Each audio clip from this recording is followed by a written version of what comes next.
Captain stood on the bridge of the righteous dawn, staring at the screen in front of him. His hands gripped the edge of the control panel so hard that his knuckles turned white. The image on the screen showed something that made his blood run cold.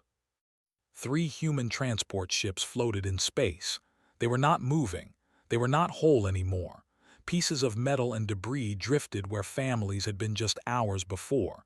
15,000 people. Gone. "Sir, we're picking up a transmission," said the communications officer. Her voice shook. Nodded, "Play it." The screen changed. A commander appeared. The alien had 6 eyes and skin that looked like dark purple scales. It smiled, showing rows of sharp teeth. "This is a message to all humans," they said. "You are weak. You do not belong in our space. These ships were your warning. Leave the outer rim or more of your kind will die. We are the Empire. We rule this galaxy. Remember that."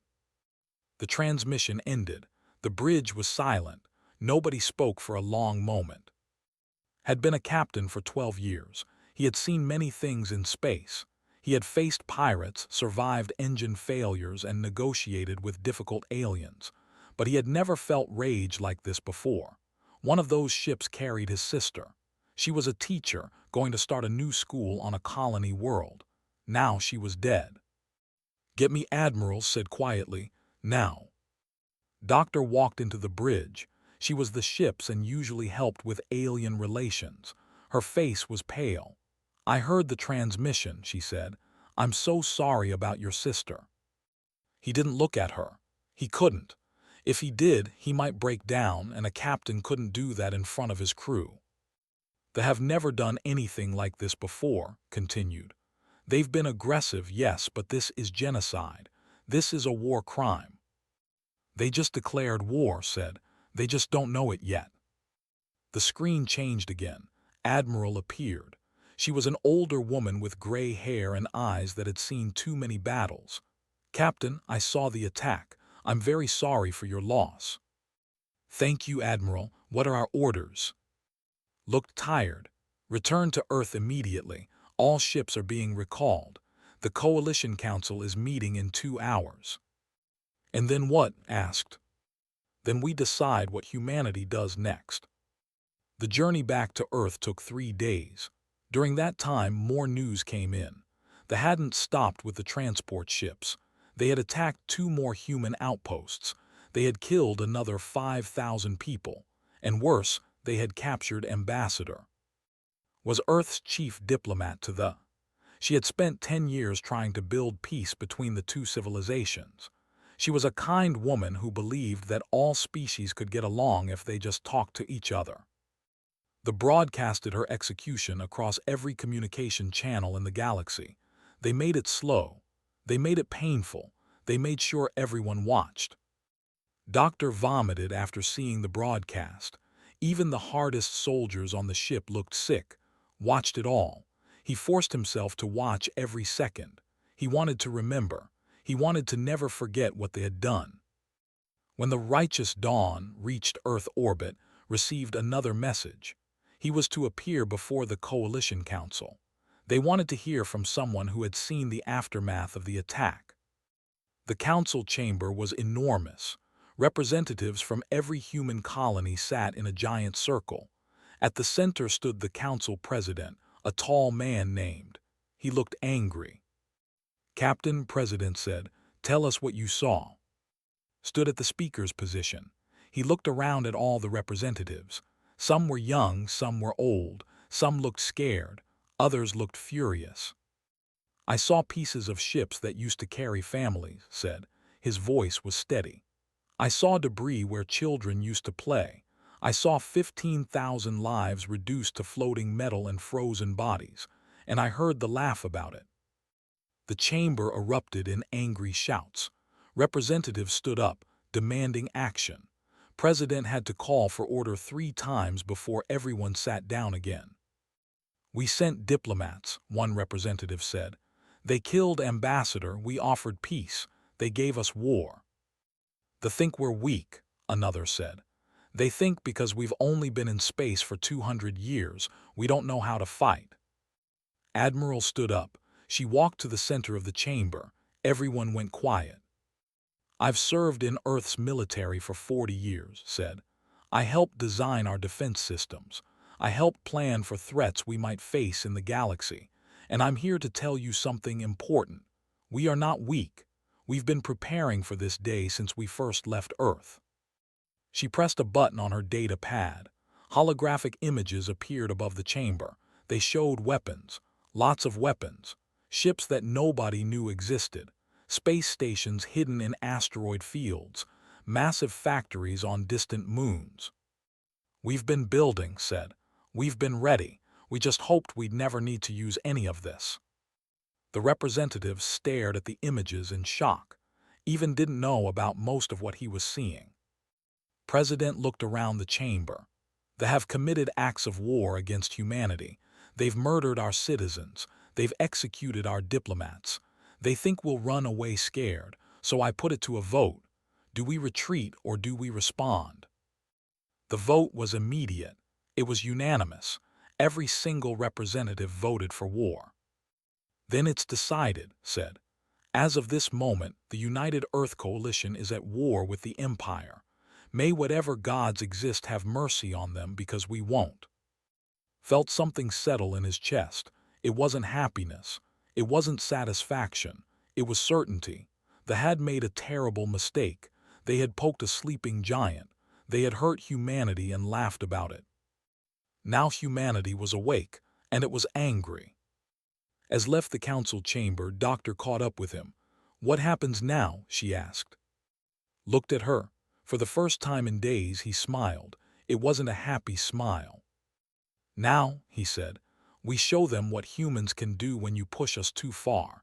We show them why you should never, ever make us angry. We're going to make them regret every life they took."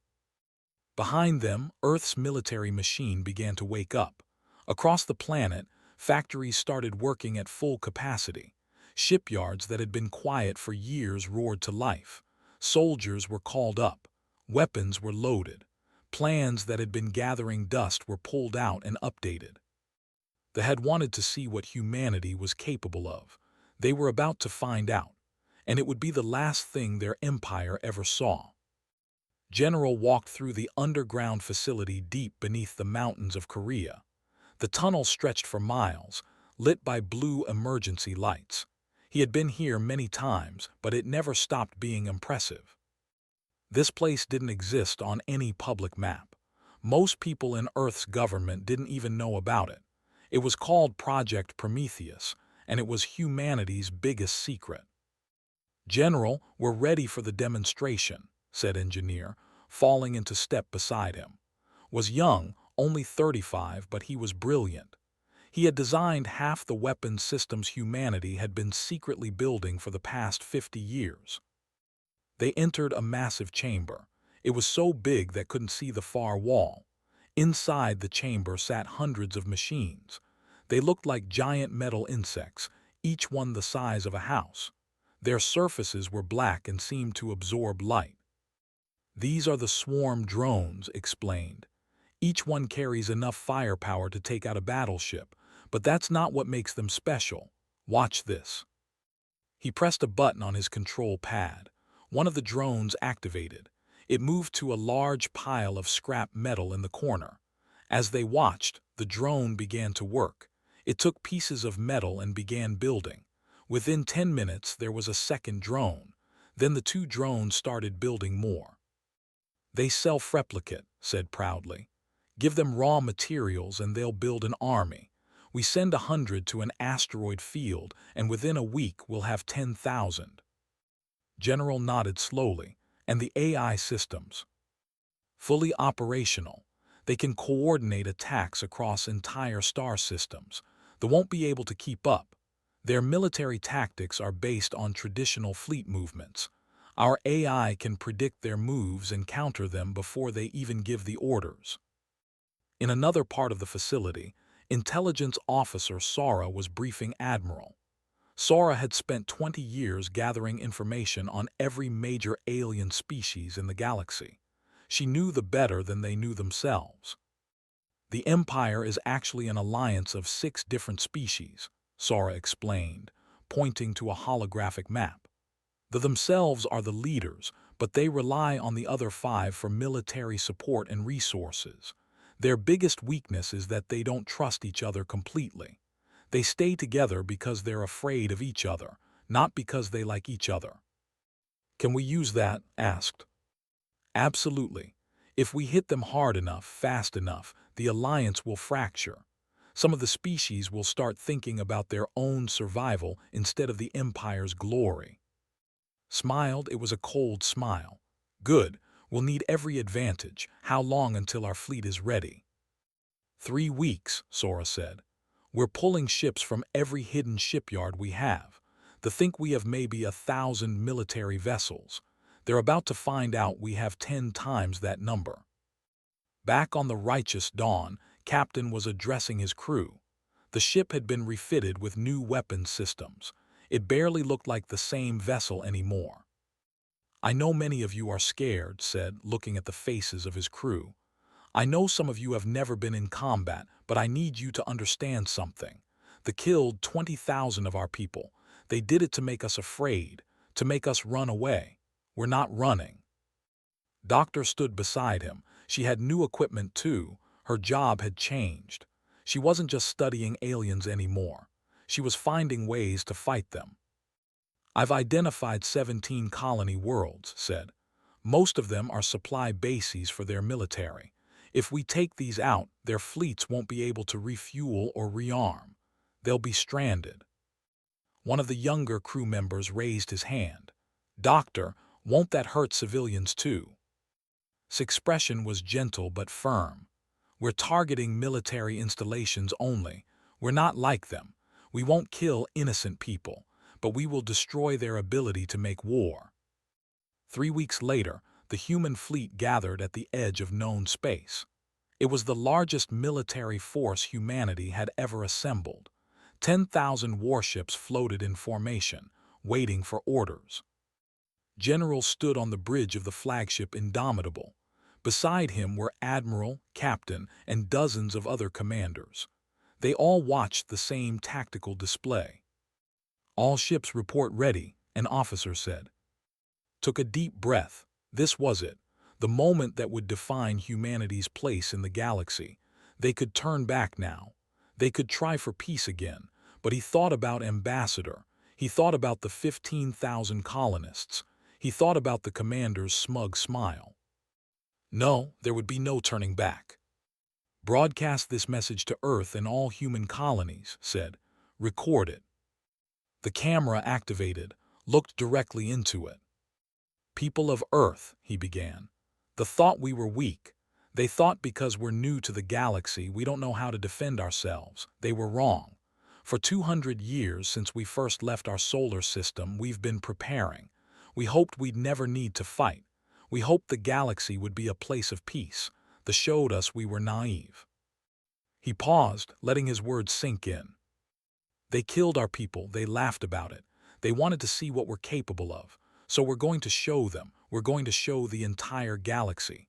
Humanity doesn't start fights, but when someone forces us to fight, we end them. To the Empire, you wanted war. Now you have it. May your gods have mercy on you because we won't.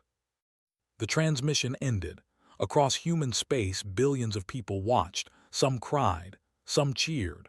All of them felt the same thing, pride mixed with fear. Pride in their species. Fear for what was about to happen. Engineer activated the first wave of swarm drones. They launched from carrier ships and disappeared into faster-than-light travel. Their targets were the nearest supply bases. Intelligence Officer Sora coordinated with spy networks across space.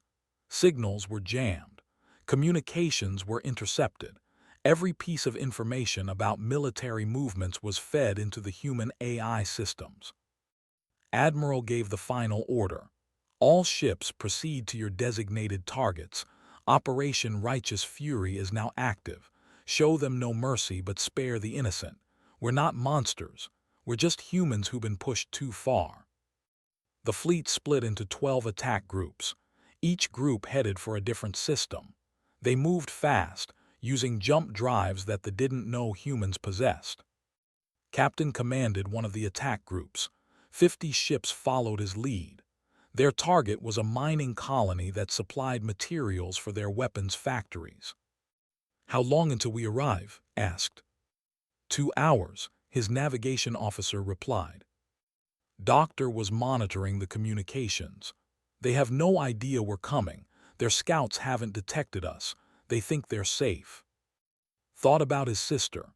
She had probably felt safe too, right up until they attacked her transport ship.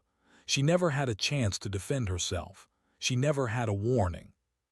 They would get a warning, exactly 5 minutes before the attack. That was more than they had given humanity. "Prepare all weapon systems," ordered. "When we arrive, we hit them hard and fast. Destroy their orbital defenses, their military installations, and their weapons factories. But remember, scan for civilian areas. We don't hurt innocents. That's what separates us from them." His crew nodded. They understood. This was war, but it was war with rules, human rules. As the 2 hours passed, felt calm for the first time since the attack. He was doing something. He wasn't just sitting around grieving. He was making sure that no other human would lose a sister the way he had. 30 seconds to arrival, the navigator announced. "Stood up, all hands battle stations. Let's show them what happens when they make humans angry." The ship dropped out of faster-than-light travel. In front of them was the colony. It looked peaceful, quiet, unsuspecting. "Not for long." "Send the warning," said, "then open fire." The warning message reached the colony exactly 5 minutes before the attack. It was simple and direct. "This is Captain of the United Earth Coalition. You have 5 minutes to evacuate all military personnel from orbital platforms and weapons facilities. Any civilian areas will not be targeted. This is your only warning." On the colony, alarms started blaring. The military commander, unnamed, couldn't believe what he was hearing. Humans? Here? Impossible. They didn't have the ships or the weapons to reach this far into space. He was still thinking that when the first missiles hit. The orbital defense platforms exploded in brilliant flashes of light. Each one was destroyed in seconds. They had built these platforms to withstand attacks from other ships. They weren't ready for human weapons. Commander led the ground assault team. His ship was the first to land on the colony's main military base. The door opened, and stepped out wearing advanced combat armor. Behind him came 200 soldiers, all equipped with weapons that they had never seen before. "Remember the rules," said into his comm link. "Military targets only. If you see civilians, let them run. We're here to destroy their ability to fight, not to kill innocents." The soldiers came out shooting. Their weapons fired energy bolts that should have killed the humans instantly. But the human armor absorbed the shots. The soldiers kept advancing. His team moved like a machine. They had trained for years for this moment. Every movement was precise. Every shot was calculated. Within 20 minutes, they had secured the main weapons depot. Within an hour, the entire base was under their control. Not a single civilian was harmed. The humans made sure of that. Up in orbit, Pilot was having the time of her life. She flew a small fighter craft, one of the designs from Earth's secret factories. It was fast, agile, and packed with enough weapons to take out ships 10 times its size. "This is to all fighter wings," she said into her comm. "The orbital platforms are down.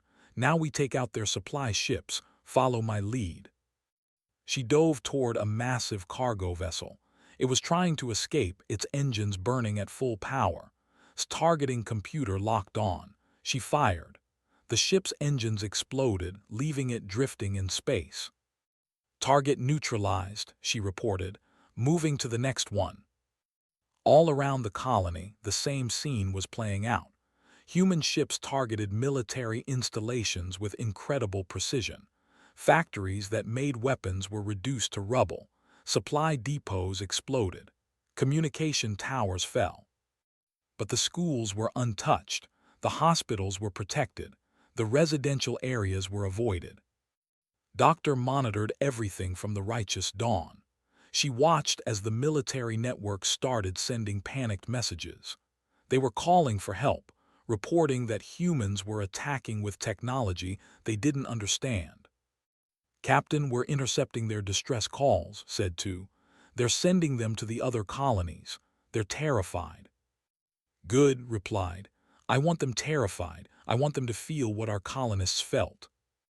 But there was something else in the intercepted messages, something that made pause. "Listen to this," she said, playing a recording. It was a soldier talking to his commander. "Why are they only hitting our military bases? Why aren't they killing civilians? What kind of enemy shows mercy?" Listen to the recording. He felt something unexpected, not quite guilt but not quite pride either. "Because we're human," he said quietly, "and we're better than them." The attack on the first colony lasted 6 hours. When it was over, every military installation was destroyed. The colony couldn't make weapons anymore. It couldn't supply their fleet. It was helpless. But every civilian was alive. The humans even left behind medical supplies and food. The same thing happened at 11 other colonies. Human forces hit them simultaneously. The coordination was perfect. The AI systems that controlled the attacks never made a mistake. Every shot hit a military target. Every missile destroyed a weapons factory or a military ship. By the end of the first week, 12 colonies had fallen. 0 civilian casualties. The leadership couldn't understand it. Back on Earth, scientist Sung was working on something special. He had been studying biology for years. Now he was using that knowledge to create a weapon. "It's not designed to kill," Sung explained to General. "It's a bioweapon that causes temporary paralysis. If it is exposed to it, they'll be unconscious for about 12 hours. Then they wake up with no permanent damage." Looked at the weapon skeptically. "Why not just make something that kills them?" "Because this is more effective," Sung said. "Think about it. If we kill their soldiers, they become martyrs. They become heroes that the will want to avenge. But if we just knock them out and walk past them, we make them look weak. We make their military look pathetic. That destroys morale faster than any bullet." Smiled. "You're evil. I like it. Get it manufactured and sent to our ground forces immediately." The bioweapon was used for the first time during the attack on the 13th colony. Commander's forces released it into the ventilation system of a military base. Within minutes, every soldier inside was unconscious. The humans walked through the base unopposed.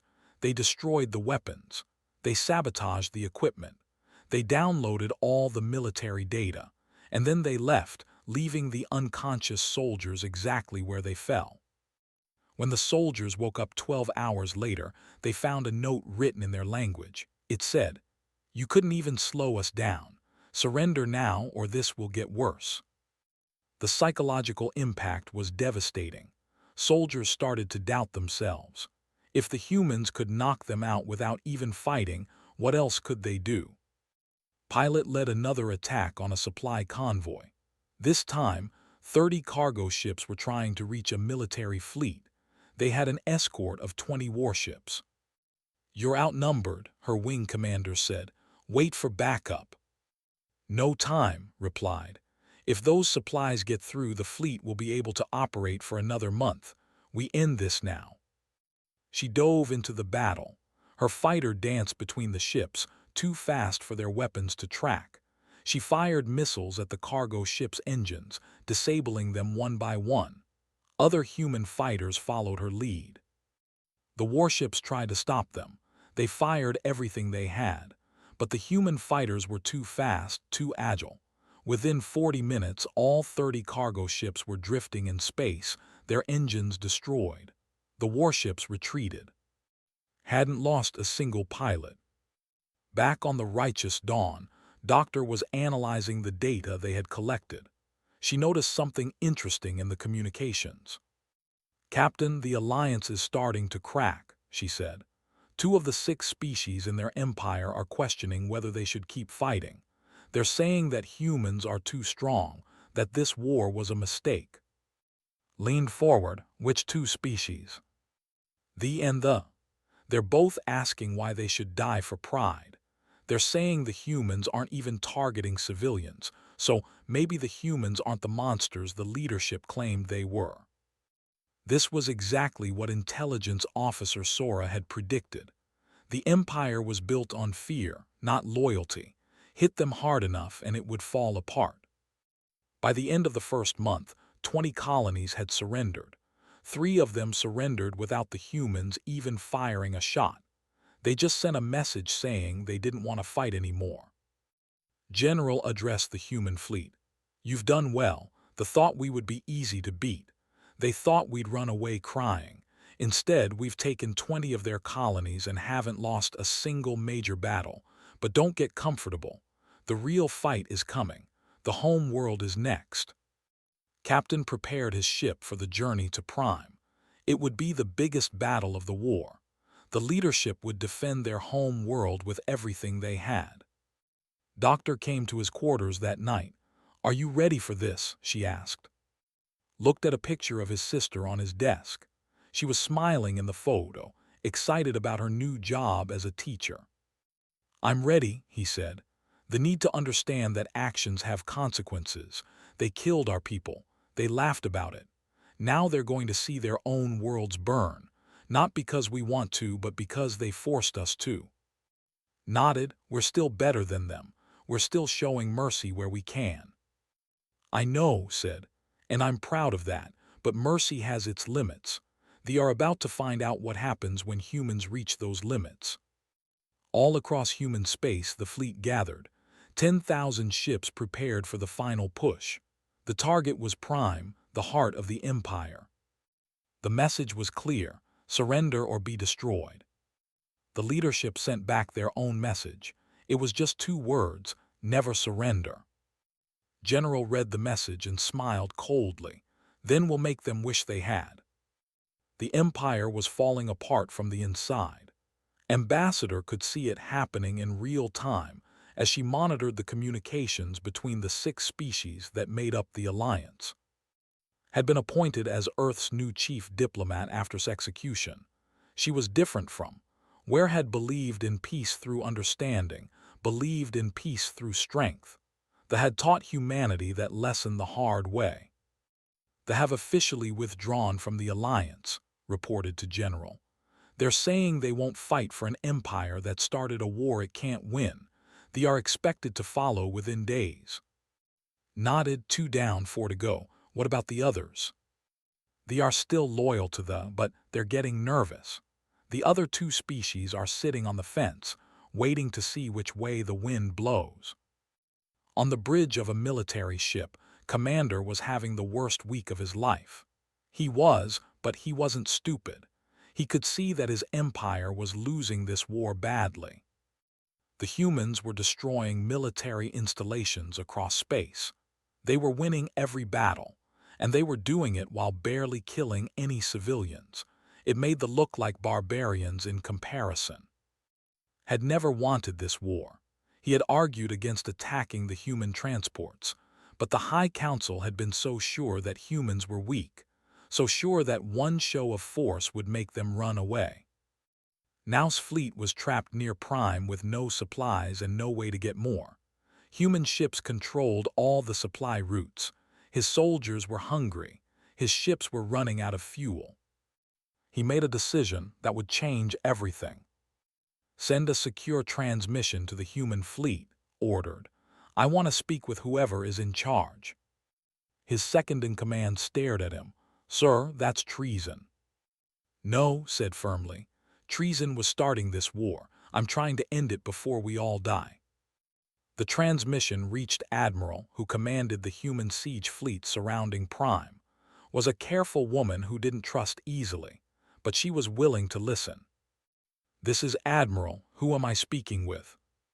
"Commander of the Defense Fleet. I want to discuss terms of surrender." There was a pause on the human side, then spoke again. "Go on." "I have detailed information about Prime's defenses," said.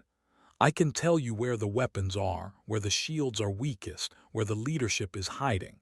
In exchange, I want asylum for myself and any of my crew who want to defect. Considered this carefully. It could be a trap, but intelligence officer Sora had predicted that some would eventually turn on their own leadership. The Empire was built on fear, and fear only worked for so long. "Meet me in neutral space," said. "Come alone. If this is a trap, you won't live long enough to regret it."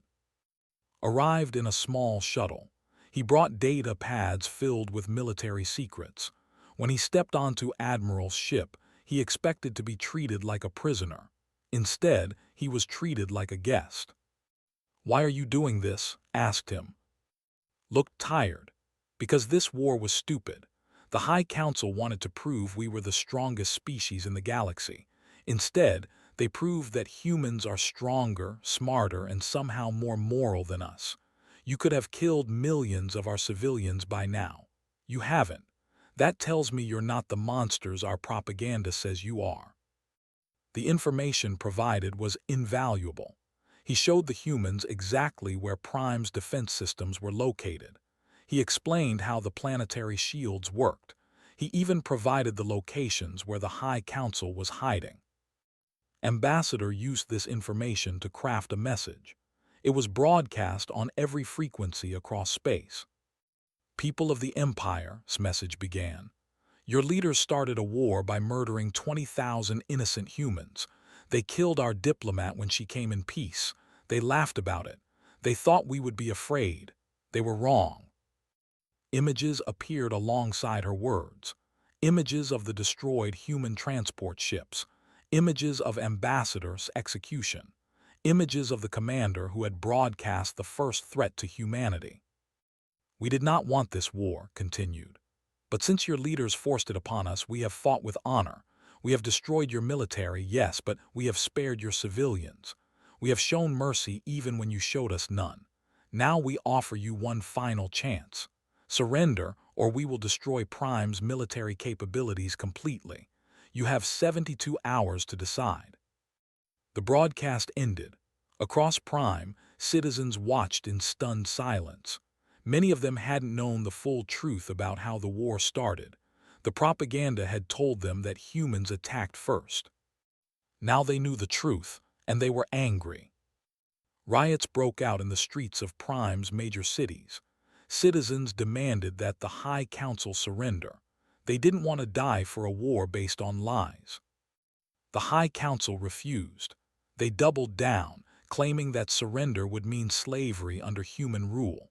They ordered their military to prepare for a final stand. But many soldiers weren't listening anymore. More defections followed example. Entire ships surrendered to the human fleet.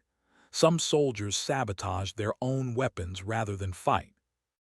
Admiral's siege fleet tightened its grip on Prime. No ships could leave. No supplies could get in. The planet was completely isolated. Captain's ship was part of the siege fleet. He watched as the 72-hour deadline approached.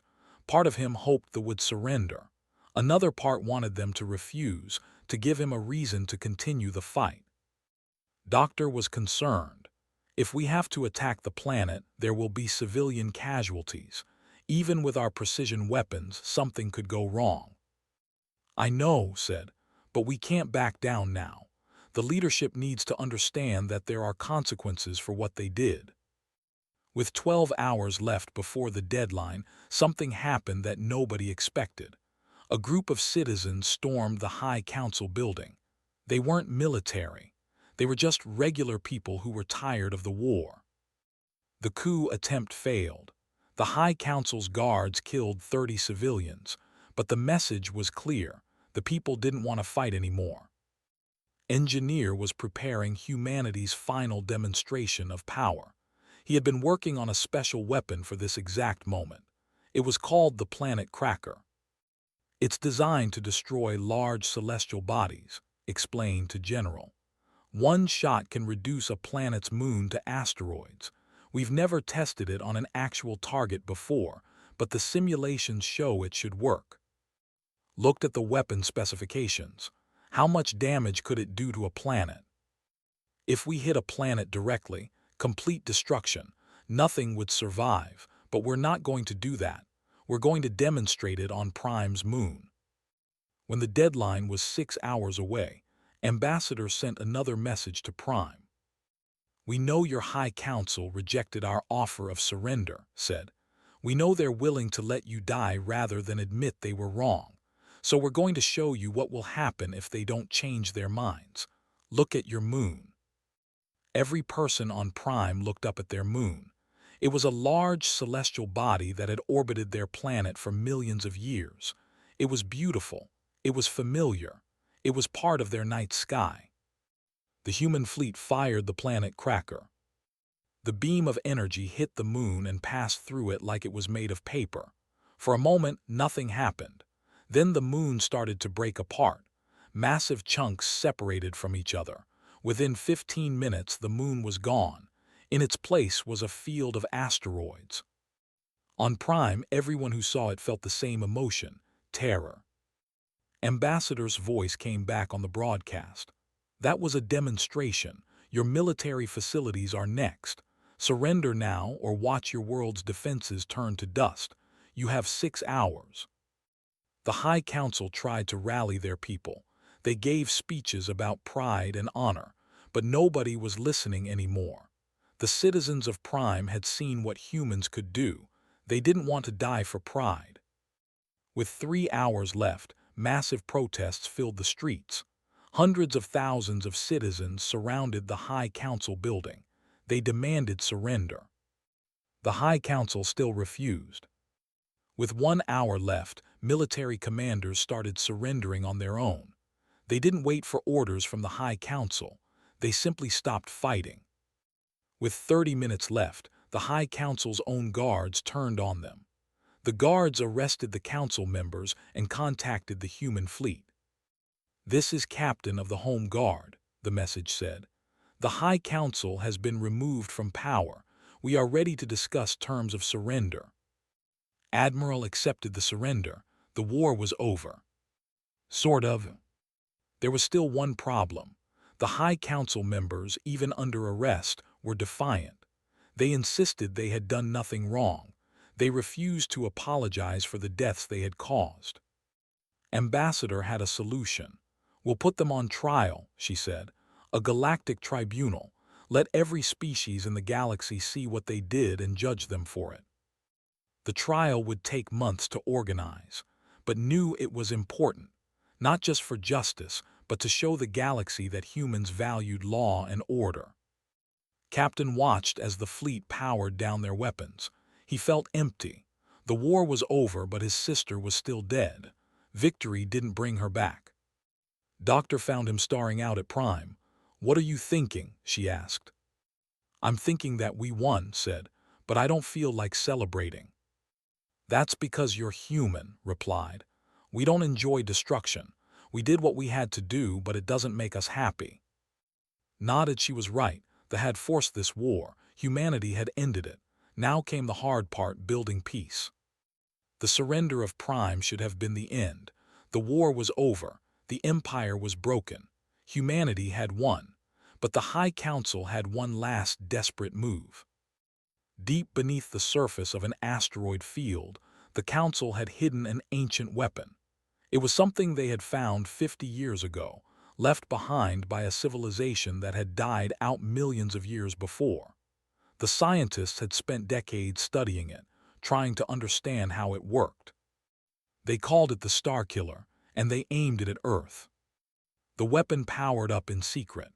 Nobody detected it because it used technology that was so old, so different, that modern sensors couldn't recognize it. The High Council, even from their prison cells, sent the activation codes. They had one goal.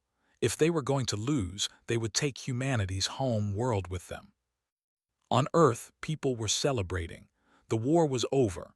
Their forces had won without becoming monsters.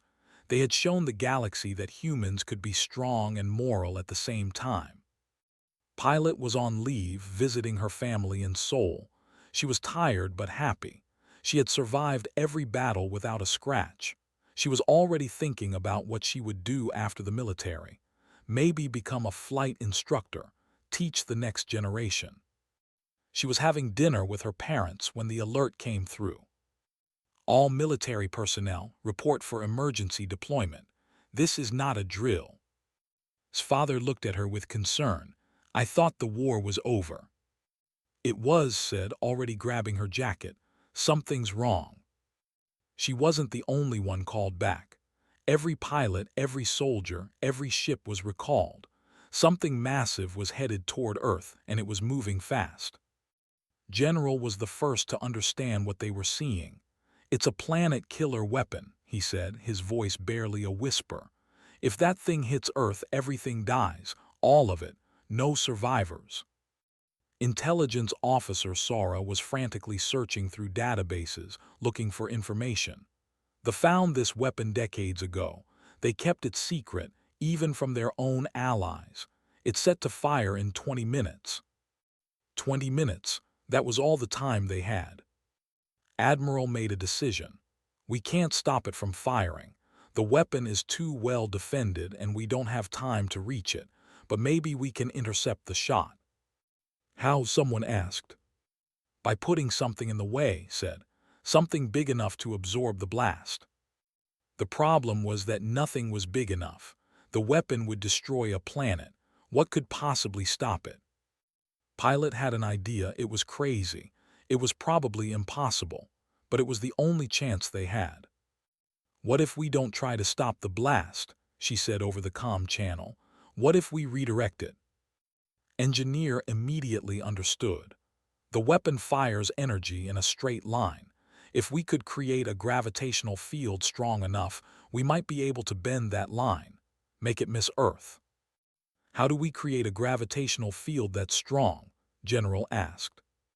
We don't, said, but our ship's engines do. If we position enough ships in exactly the right formation, their combined engine output might generate enough gravity to bend the weapon's path.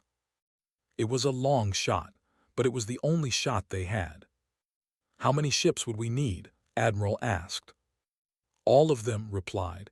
Every ship we have, and even then it might not be enough. The call went out across the human fleet.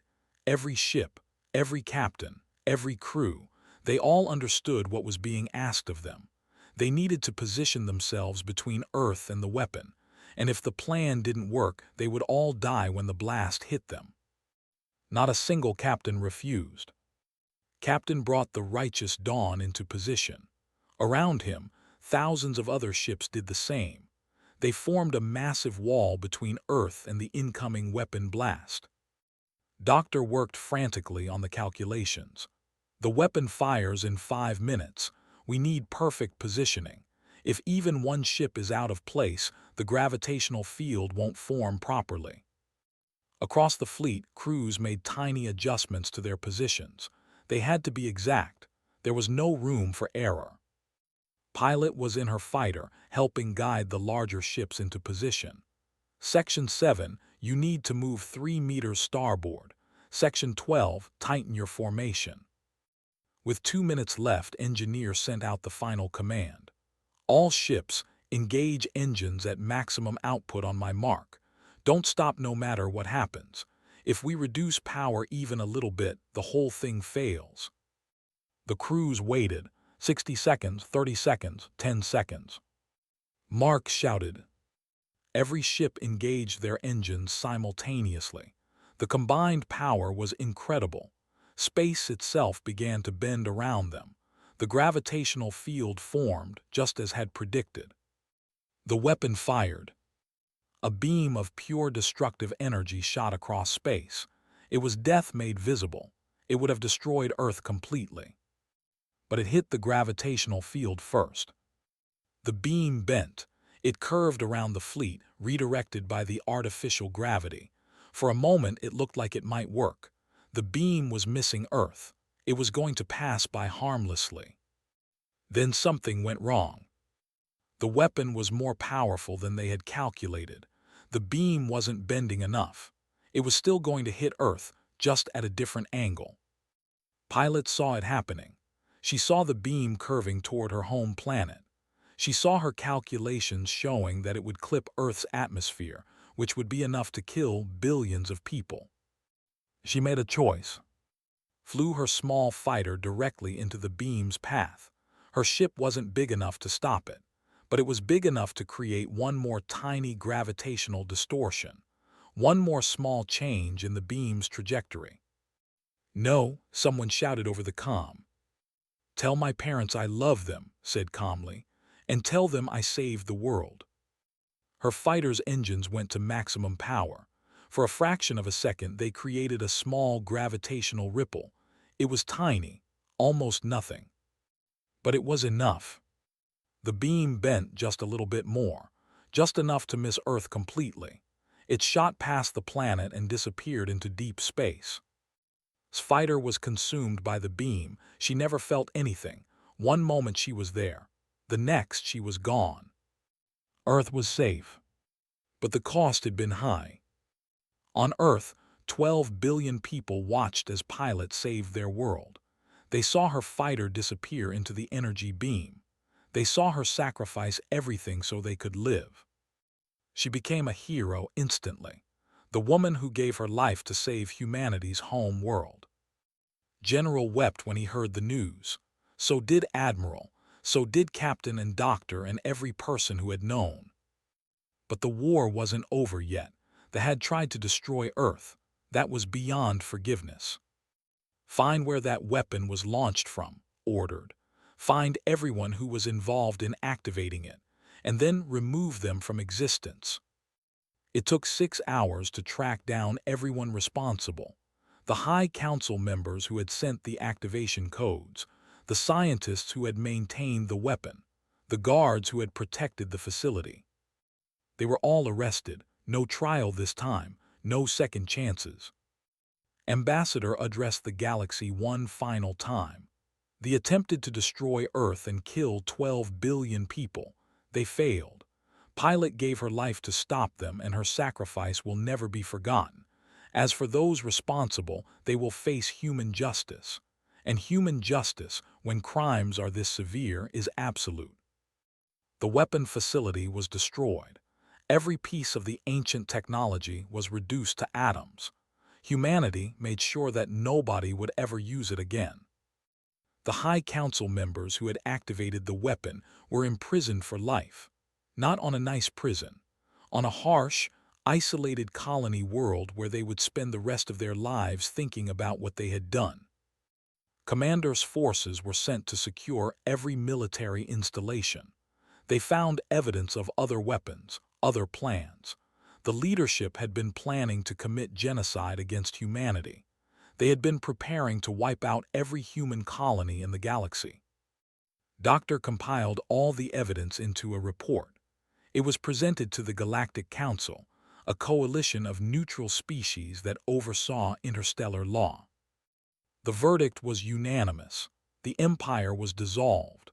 The species would be placed under galactic supervision for the next 100 years. They would have no military. They would have no weapons. They would have to earn back the trust of the galaxy. 10 years passed. The galaxy had changed. Humanity was now seen as one of the strongest military powers, but also one of the most restrained. They had won a war without becoming monsters. They had shown mercy even when their enemies showed none.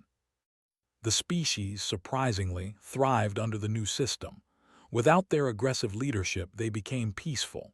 They focused on art, science, and trade instead of conquest.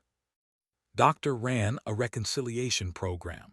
She helped young learn about the war and understand what their leadership had done wrong. She also helped them heal and build a better future. Many were grateful. They realized that humanity could have wiped them out completely, but chose not to.